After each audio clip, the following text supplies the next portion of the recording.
the janitor who saved a dream. Every night, when the city slept, an old man named Mr. Harris pushed his mop down the empty hallways of a university he never got to attend.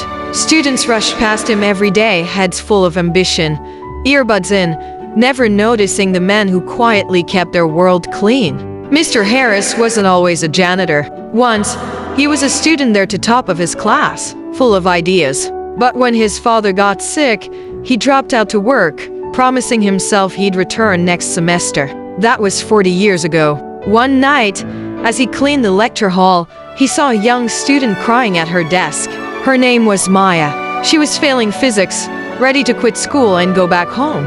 He hesitated, then gently said, "Don't let one bad grade decide who you become." She looked up, surprised. "What would you know about it?" Mr. Harris smiled. "Enough to know that giving up hurts more than trying again." The next night, Maya came back and so did he. Between mopping floors and emptying bins, he showed her how to break problems into smaller steps, how to breathe when the numbers blurred. Turns out, he still remembered every formula. Night after night, they worked student and janitor, side by side under the flicker of fluorescent lights. Months later, Maya topped her class. At graduation, she searched the crowd for Mr. Harris, but he wasn't there. Instead, the dean called her up and said, "There's someone who wanted this letter delivered to you." Inside was a short note.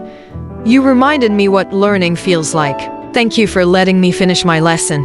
It was signed James Harris, class of 1982, unfinished. The university later discovered his story and gave him an honorary degree. When they handed him that diploma, the entire hall stood and clapped. Tears filled his eyes as he whispered, "I guess some dreams don't expire. They just wait for you to come back." Moral lesson: no dream is too old to finish, and no act of kindness is ever wasted.